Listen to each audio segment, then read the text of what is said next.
games? Who likes to play games? Oh, almost everybody. Well, then I'm in the right place because I am known as a gaming grandma.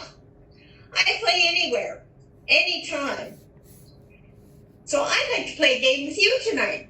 Follow the leader. You know how it goes. I do something, you do something. So let's go. Clap your hands. Tap your knees. Wave your arms. And give yourself a big squeeze. Great. That's fun, isn't it? Following the leader in a game is always fantastic. However, being the follower in real life can have some pitfalls that we have to watch out for. So don't be misled. Use your head. As followers, we have to choose wisely. Now, in life, sometimes we are desperate for a leader and we choose the first thing that comes along. If you've ever driven in any kind of snowstorm or even a heavy rain, you know what it's like to have reduced visibility.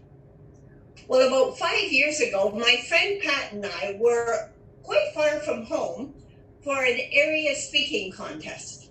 It was a cold February night, but the sky was bright, the stars were twinkling, and we were enjoying our ride home. When all of a sudden, out of nowhere, came this huge snowstorm.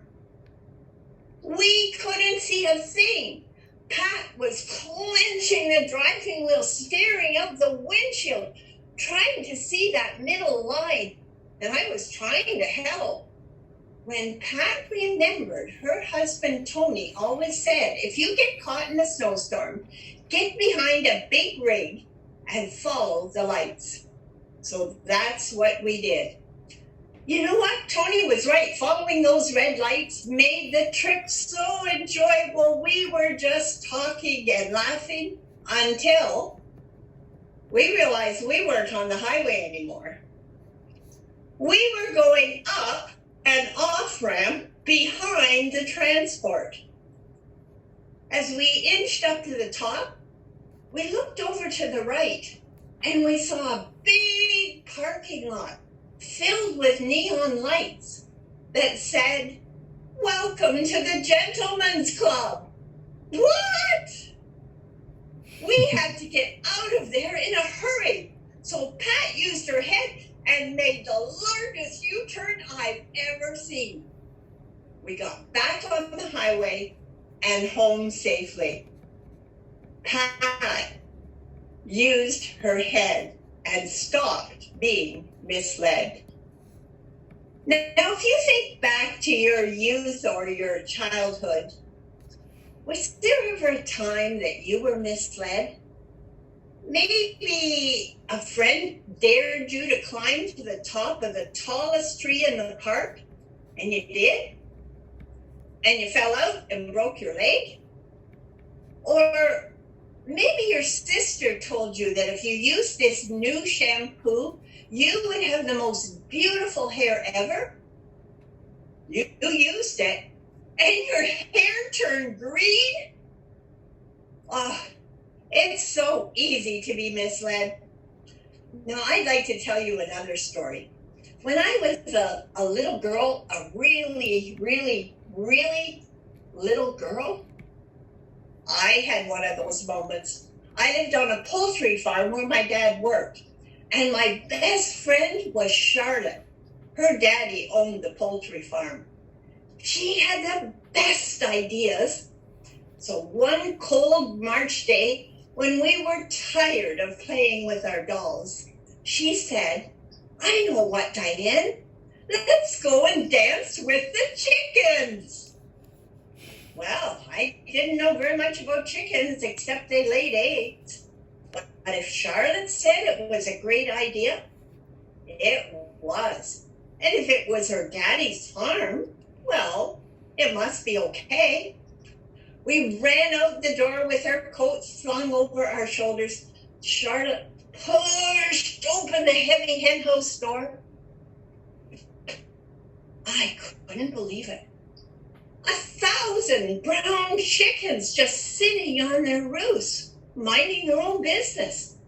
Charlotte ran into the chickens, waving her arms and shooing the chickens out of their nests. Come on, Dianne, she called. Come and dance, it's fun. So Charlotte and I whirled and we twirled. We clucked, and we strutted, and the more we strutted, the louder the chickens got. We were all dancing together and the feathers were flying. It was fun until we saw two angry fathers striding towards us. Out was the only word they said, and we were sent to our bedrooms. The next morning, when I got up, my dad was eating breakfast. He called me over to stand beside him, put his arms around me and said, Dianne, what you did yesterday was really wrong, because when you chase chickens, they don't lay eggs. So you need to go and apologize to Charlotte's daddy. But Dad, I protested. He said, no, Dianne, you were misled and you didn't use your head. You were responsible. That was one of the most valuable lessons I have ever learned. So fellow Toastmasters, there's all kinds of time in life when you're going to have to choose a leader. So choose carefully. Use your head. Don't be misled. And oh, by the way, if you want to go dancing, go with people, not poultry. Madam Toastmaster.